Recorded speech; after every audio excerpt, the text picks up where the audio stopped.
everyone, and I want to start by wishing everybody a very, very happy Women in Construction Week and welcome you all to Ditch Diggers Dialogue Volume 34. My name is Ashley Hudson. I'm the Director of Member Engagement for the Heavy Construction Contractors Association, and welcome you all to today's webinar. Joining us today, is Allison Rosenberg, the Senior Consultant of Hub International. With more than 2 decades of experience, Allison is known for her approachable, engaging style and her ability to make complex financial topics feel clear, relevant, and actionable. Excuse me a moment. Allison's commitment to financial education is grounded in her belief that confidence and understanding are the foundation of financial well-being. Excuse me. She brings empathy, curiosity, and a teacher's mindset to every interaction, helping people connect the dots between their day-to-day decisions and long-term financial security. Wow. Her and I both hope that you leave today's session feeling like you have gathered useful strategies for financial planning. During today's session, we ask that you keep your microphones off until the end of the presentation. And if you have questions or thoughts as we move through the presentation, I encourage you to type them into the chat box so they can be addressed at the end of the presentation.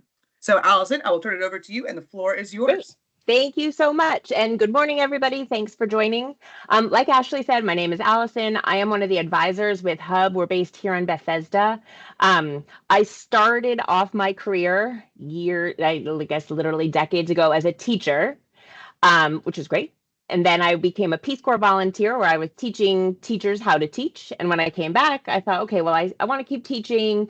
I like using Spanish. I was in a Spanish-speaking country. And I ended up joining an insurance company on their education team to teach people about retirement, with the thought being, well, if you can teach, right, as long as I understood the topic, I could teach anything. So I started traveling New England, teaching people about retirement in English and Spanish. And it just kind of grew and grew and grew. And then about 7 years ago, I became officially a financial advisor so that I can help people talk not just about retirement, but really about all aspects of their life. And I think one of the things that is very true, which might resonate with some of you, is that when you don't know what you don't know what to ask. And if somebody's just giving you a presentation like, okay, this is how this works, great, it makes sense. But you want to think about how do these things apply to me. So I've been in this industry for over 20 years. I love talking about this. Like Ashley said, I try to, do this in an easy way where people really actually understand what I'm talking about. Our presentation today is, hold on. It's called Money Milestones, a journey through your financial life. So our organization, Hub, we are retirement plan advisors. So we work with companies, organizations to manage their retirement plan. We look at how the plan is set up. We look at the investments. We make sure everything is running, it's as smooth a benefit as possible for the employees. But then we also act as the financial advisors to all of the employees, right? Whether you're, 19 years old, just getting started out, if you're a C-suite executive and you're getting ready to retire, everybody's got questions about finances. And so what we try to do is help people figure out, okay, what is the smartest thing that somebody could be doing with their money? And then once you've done that, like, what's the next best thing? What's the next best thing? And so that's what this presentation really is today, is making sure that you can kind of see this priority of what we want to be focusing on. My colleague, Kate, is also on the line. She's going to go ahead and manage the chat. If you have questions, please go ahead and type them in. You can interrupt as we go. You can save your questions till the end, and I'll make sure that everybody has my email address at the end in case you have any follow-up questions you want to ask. So we have this hierarchy of financial needs, and this is really our outline of looking to see, okay, what are the building blocks that we need to help us make those smart decisions? Because often people try to do a little bit of everything at once. And if you're really doing a little bit of everything at once, you might not see any progress. And so we've broken down this hierarchy into sections. So we've got our safety sections. We want to first work on our safety, then our stability, then our building years, and then our financial freedom. And the goal, any of you right now looking at this hierarchy, you're all somewhere on it. Maybe you're maxing out your 401k plan at work. Maybe you are still working on your emergency fund, right? Everybody's somewhere. We hope that we're going to be moving up, but life happens, and so sometimes we might have to move back down if we're visiting, if we need to actually use our emergency fund. But we just want to keep moving forward without any gaps. So today's presentation is really kind of focused on what these building blocks are and what you should do first and then second and then third. And I know that there are some gentlemen on the call, but since this is Women in Construction Week, I did just want to take a minute to recognize that working, saving, planning, retirement, there really are unique challenges as being a woman. And so I was hoping, if you wouldn't mind, that if any of you can think about what makes all of this a little bit different for a woman versus a man, if you wouldn't mind typing that into the chat. We'll just see what other people say. I mean, I can tell you some of the ways that it's different, but I wanted to get a sense of if any of you have ever thought about this. Men, you are also invited to, put your thoughts here as well. All right, good. I just wanted to quick check in. It sounds like, thank you. I got those notes last night. Okay, I see a couple things coming in.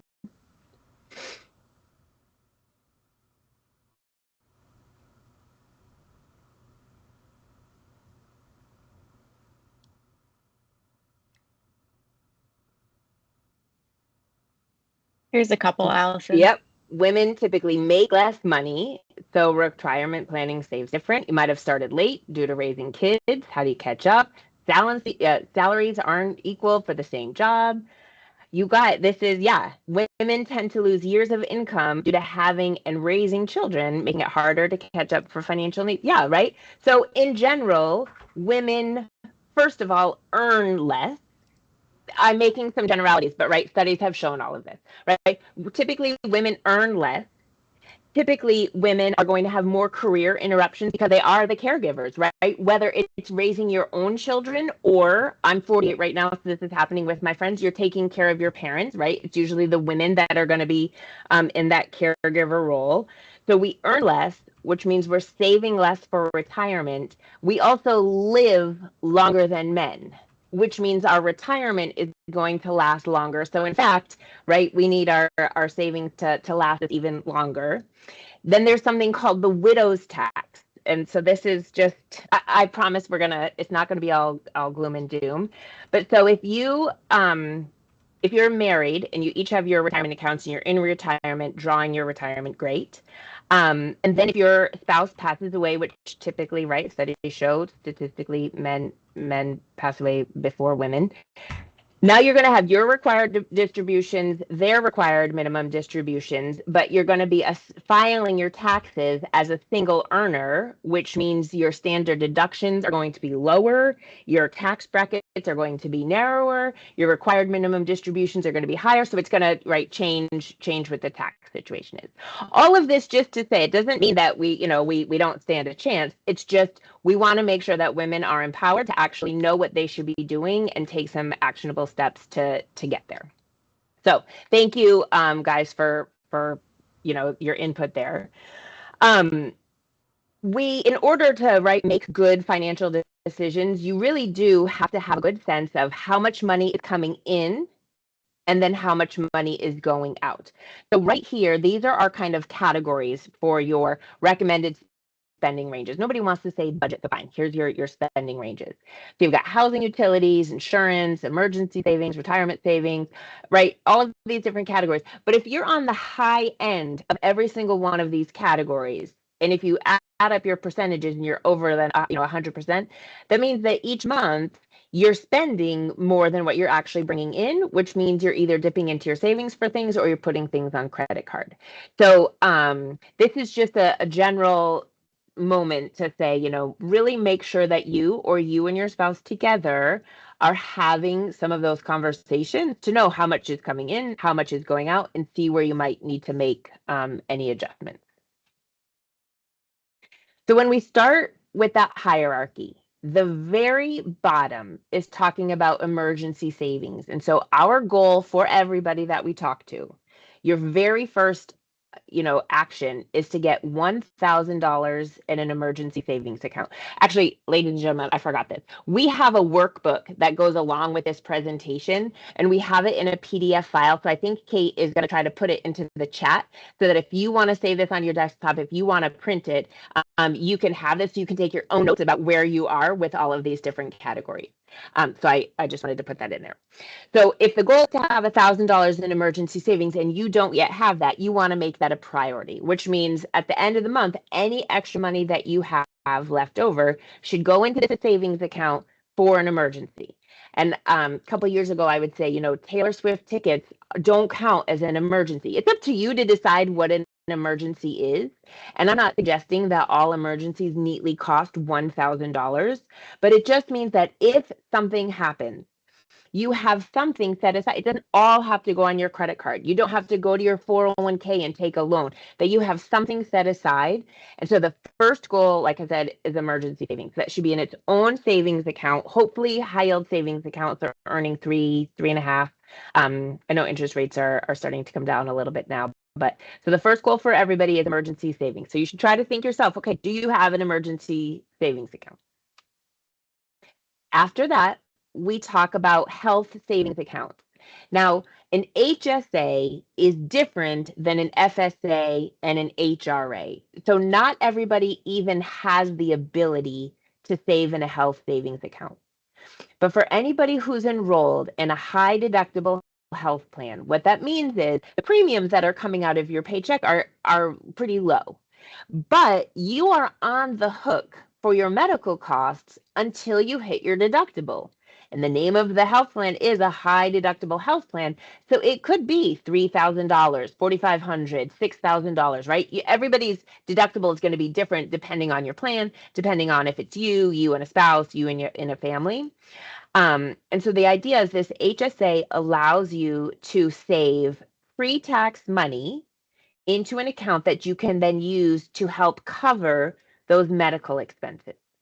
And so after you have your emergency fund started with $1,000, the next goal we have before you're doing anything else is to save in your HSA enough to cover the deductible.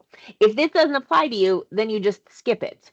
But if it does, it is really important that you understand how this plan works. You make sure you're saving in it, and definitely ask if your employer is also going to contribute to it, because when employers contribute, then it gets you to the amount of that deductible even sooner.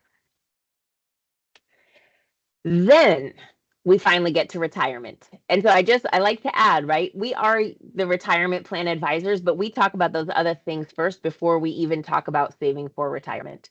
So the first goal when it comes to saving for retirement is to save enough to get the full match. You can, if you want, type in what the match is. And I know you all work for different organizations. It's not even mandatory that a company offer a 401k plan. It's definitely not mandatory that they offer a match. Most do. Sometimes people aren't even sure what their match is. But so the first goal is to save up to the match. If you don't know what your match is, you can ask your employer. And we usually say if there is no match, try to save 6%.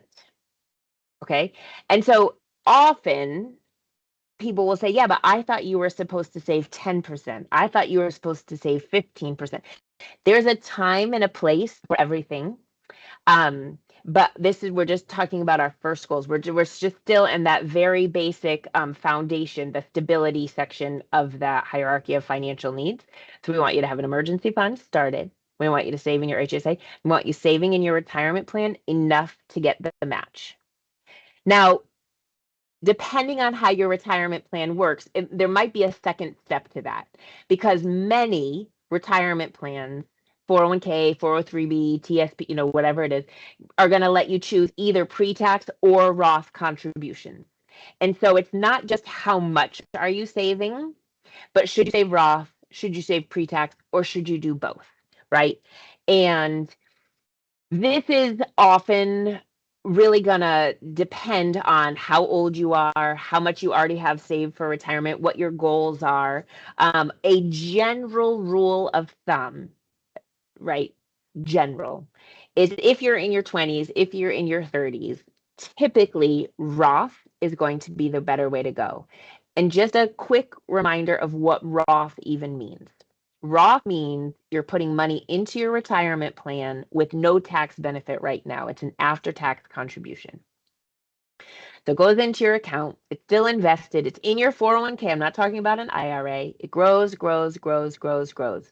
And when you retire, as long as you're over age 59 and a half, and you've had that account for 5 years, then when you take those distributions at retirement, you don't pay any federal income tax on the money. So that's why when we talk about age, somebody in their 20s or their 30s, they're younger in their career, they're just getting started, and that money has so long to grow. So that's why usually Roth is going to be the better option. If somebody is further on in their career, they're making more money, they don't have as much time for that money to grow, then Roth might not necessarily be the better option. It really is a unique, depending on you. We encourage folks, right, to consider kind of each year. Should you do Roth? Should you do pre-tax? Should you do both? So I just wanted to, if you have that offered in your plan, then you should, try to look and see, okay, which are you doing? Which one might be right for you? Most plans allow you to do both because often, so pre-tax, so we talked about the benefits for Roth, though the tax benefits come at retirement. With pre-tax, you get the tax benefit right now. Whatever you're saving is coming out of your paycheck before you've paid taxes. So to the IRS, it's as if you've never earned it.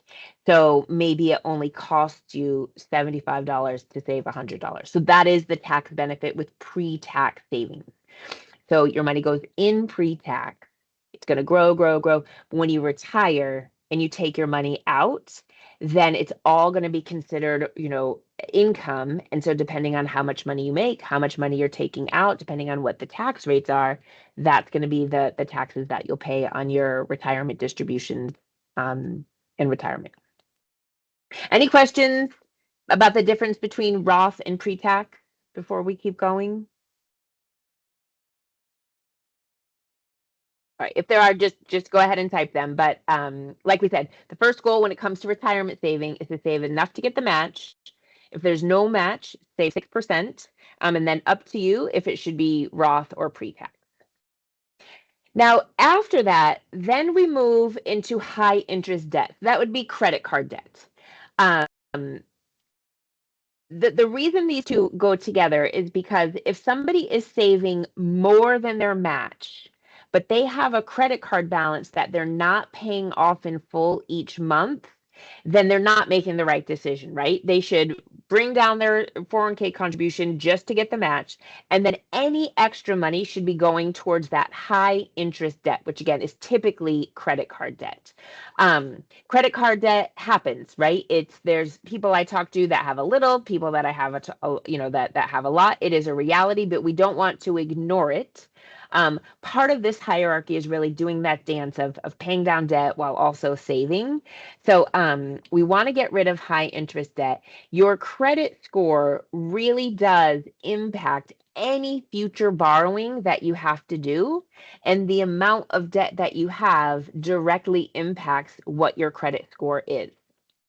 So your credit score, and I know now, like on my credit card, if you're looking at your credit card balance, you can see what your credit score is right there. So I think often people now know what their credit scores are. The two largest components are the amount that you owe total and your payment history. So the two best things that you can do to keep a high credit score is number one, pay your bills on time. Okay, your payment history is how many times do you pay your bills on time? You want that to be, 100%. Pay your bills on time, and the amount that you owed, you want to try to keep any card, the utilization at less than 30%. Okay, those are the two strongest things that you can do to build up your credit score. New credit, the length of credit history, and the credit mix, those are all important factors as well. But it's really those other two that are going to higher impact. So this length of credit history, I usually tell this. When I was in college, right, you could get some credit card. I'm sure it had a crazy interest rate. I was in college a long time ago, but I still have that card. I don't use it, but that means that my length of credit history is 20 plus years. because I've been, I opened that account so long. So sometimes people who have, some credit card debt, when it's all paid off, they want to cut up all their cards, they want to close them. And I say, no, don't close them, because then you're going to, ruin the length of credit history. So you can have a card, you don't have to use it. You want to make sure that there's no fees. But having the highest credit score possible is going to make you look like a really attractive borrower, if you need to buy a car, if you need to take out a loan for something else, if you want to get a mortgage. So you want to work at having a high credit score. That way, if you need to borrow money, you're going to get, more attractive rates.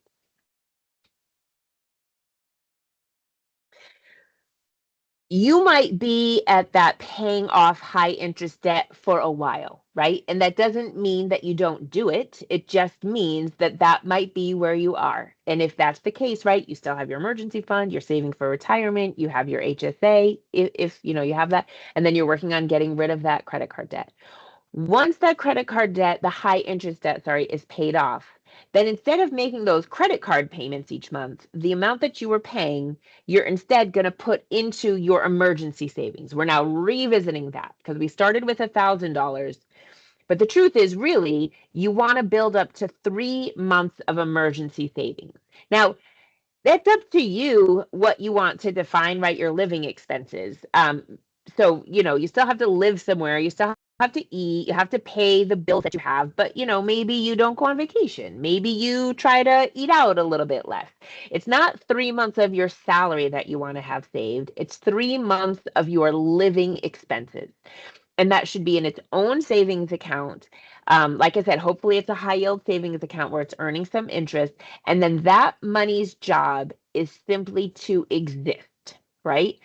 When it's in a savings account, it's insured, it's there, it's not subject to the market going up and down. If you have an emergency, that money is there, right? There was a long government shutdown. Lots of people, especially in the area where we live, went from, 2 income families to 1 income families to maybe, both spouses losing their jobs. There are a lot of people who are living on their emergency funds right now. And so it's like I said, you want to have that money and you want it to be readily available. Okay. Once you have your 3 months of emergency savings set aside, then we're going to revisit retirement. So remember, first we were just saving enough to get the match, but now we want to look and say, okay, well, how much do you need to save to actually, maintain your standard of living when you get to retirement? And so this is where calculators come in handy. This is where you want to look and see, okay, well, can I save a little bit more? Because hopefully now at this point, right, you were putting a lot of money towards your credit card, then you were putting money towards your emergency savings. Now you have more of your income available to put into the retirement plan. If you have never run a retirement calculator, there's a really good one on NerdWallet. But I mean, you can Google like retirement calculators, and then there's a bunch there. This slide usually gets a reaction to people, not a positive one, because this is just literally, if you're like, I'm not going to a website, I just how am I doing? This is the easiest way, conversation.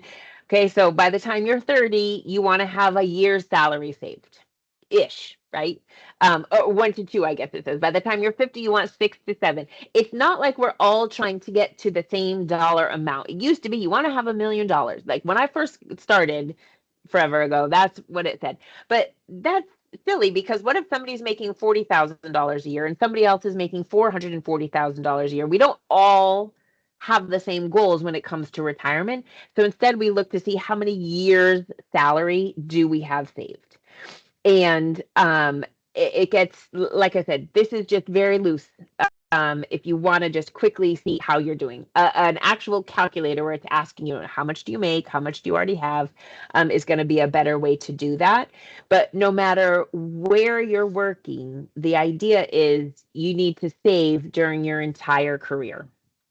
right? There are some people say, well, I had that at my old job. Okay. But really, the idea is we're no matter where we're working, no matter how old we are, we want to save something for retirement because we know that it's going to happen.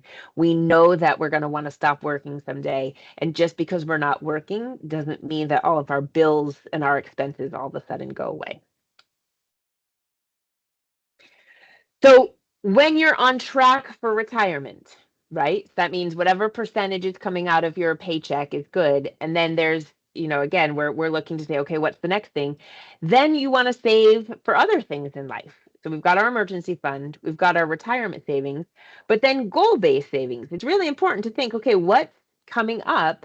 And depending on what your goal is, or rather when it's going to be happening, that's really going to help us figure out, well, where should you have that savings account? So a short-term goal, medium, long. If it's money that you think you're going to use in the next 1, 2, 3, 4 years, it really should just be in a savings account because that's not long enough to invest that money. And like I said, you want to know that that money's there. If you have money saved for your down payment, for a home and you're just looking, you don't invest that money because if all of a sudden the market goes down 10, 15, 20%, then that's 10, 15, 20% less that you have to use as your down payment. So short-term goals could be going on vacation, could be buying a new car, could be, your wedding. Short-term savings should be in a regular old savings account. But if you have these further out medium or long-term goals, so, college savings, that's a popular one, buying a home, like I said, then you might want to look at a 529 college savings plan. You might want to look into a brokerage account, but you want to think about these things. That way you're ready for them, right? We know that everything is costing more money these days. So even if your car is fine, but 5, 6, 8 years down the road, you're going to new one. It's something that you might want to think about. So different buckets of savings. And I like to point this out too. I am a parent. I have 2 kids, but we put saving for retirement, our own retirement, ahead of saving for college. It's the old, you're on the airplane and you have to put your own oxygen mask off first, and then you help other people. There are loans for education, there are grants, there's financial aid. There are multiple ways that you can fund higher education, but there's no loan that you can get for retirement. So this is not saying that you don't want to help your kids. It's more of there is, like I said, there's an order to everything. You want to make sure that your retirement is set, and then you can help other people. All right. Now, we're going to talk about financial freedom. So if you've got all of your accounts funded, you're feeling good about everything, now we can kind of revisit and say, okay, you can max out your HSA. So that's that health savings account. What's really nice about the health savings account is that it's actually got a triple tax benefit. So, right, with pre-tax retirement savings, we talk about the benefit being right now because the IRS doesn't consider it income, so you get a tax break now. And then with Roth retirement, the tax benefit comes at retirement because all of your distributions are tax-free as long as you're over 59 and a half and you've had the account for 5 years. But with an HSA, what we recommend is once you have the amount of your deductible saved, so say your deductible is $3,000, you've got $3,000, great. It should be in like the most conservative, like a money market cash account in your HSA. But you can actually invest your HSA account just like you do with your 401k or your 403b at work. So once you have your deductible saved, you can keep contributing and you can go ahead and invest it, giving it the chance to grow more. So when we talk about maxing out, if it's just you, the maxing it out is 4,400. If it's a family, it's 8,750. And if you're age 55 or over, there's actually a catch up. You can put another $1,000 into it. And the HSA carries over year over year over year. So especially for people who are young, who most of their health care is just preventive, so it's covered anyway. If you're saving in your HSA and that money is just carrying over and over and over, you eventually have a real significant amount of money.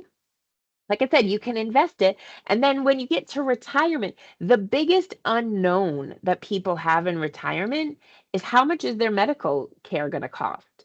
So you can, be saving for this that whole time. So like I said, the HSA, the maxes for this year are posted. If you're not in a high deductible health plan, ignore everything I'm saying. But if you find yourself in open enrollment, if you find yourself listening to your benefits talk and you realize that you have a high deductible health plan, that you are enrolled in it and you're not saving in your HSA, then you definitely want to take the time to learn about, more about what your offerings are and see how that, might fit into your whole financial plan. Once you max out your HSA, then you can max out your 401k. Now, these are big numbers. So I'm just telling you what the IRS says you can do. I'm not saying that everybody can necessarily afford it. So for everybody this year, the maximum that we're allowed to put into the 401k is $24,500. Now, if any of you are 50 or over, or even if you're turning 50 this year, you are eligible for a catch-up, which means you're allowed to put an additional $8,000 into the plan. Can be Roth, can be pre-tax, it can be a combination of the two. So that's $32,500 into your retirement account. That's money that comes out of your paycheck. That's not like you're writing a check and sending it to Fidelity or wherever your retirement plan is. Has to come out of your paycheck. And anything that your employer is giving you as a match doesn't count towards those maximums. That's what you as an employee are allowed to contribute. Now, there's now something called the super catch-up.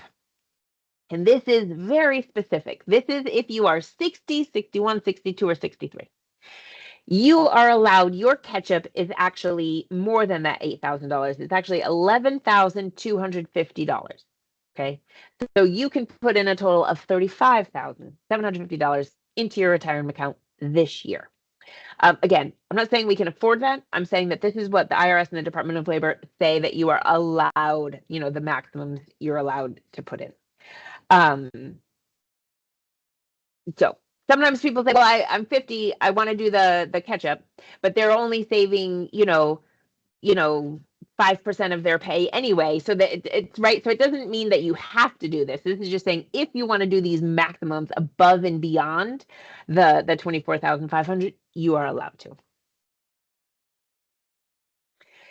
Then, okay, so now if you've maxed out your HSA, you've maxed out your 401k, but you still have some just extra money, you can go ahead and pay off your low interest debt. So many of you might have bought a home, say 10, 12, 13 years ago, where maybe your interest rates are 2.5%, 3.5%, even 4.5%, right? That's really low. And so the thought is like, why would you pay that off sooner? If your savings account is paying you 3.5% and your mortgage is 3%, then your money can grow more there.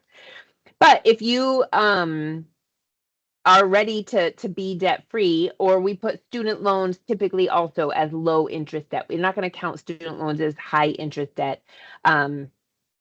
I mean, I guess some of your private loans, maybe you'd have to look at those individually, but low interest debt, if you want to truly get to financial freedom, you can pay those off.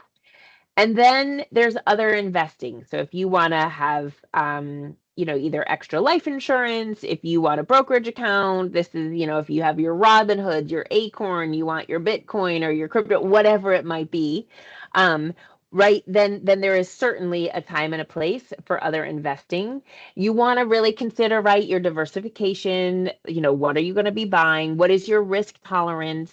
When are you going to be using that money? These usually, you don't have to have a conversation with somebody like this, but as somebody who talks every day to people and asks them what are they doing with their money, I can tell you there are a lot of people who have credit card debt, who don't have any savings, but who are putting $100 a month into their Robinhood account, right? So I'm just going to say that's not the smartest thing that somebody can do. It doesn't mean that people don't do it, but so we really want you to, you know, have a time and a place for all different investing. So the next steps for you. So I know Kate put the booklet into the chat, so you can download that if you want. You can print it to just kind of take your own notes and see where you are, see what your goals might be. If you are kind of wondering about either your match, about your catch up, about if your plan has you know, Roth or not, I would certainly take some time and kind of get to know your benefits a little bit better. I would have a conversation with your spouse or your partner, right? That hierarchy is the same, right? Whether you're, you know, single, whether you're, you know, married with 5 kids, the idea is still the same. So I would, you know your benefits. I would talk to your spouse, your partner, and see if you're on the same page about everything. And then if you have other questions, if you you wanted to chat, you know, more about what we were talking about, here's my contact information. I'm right here.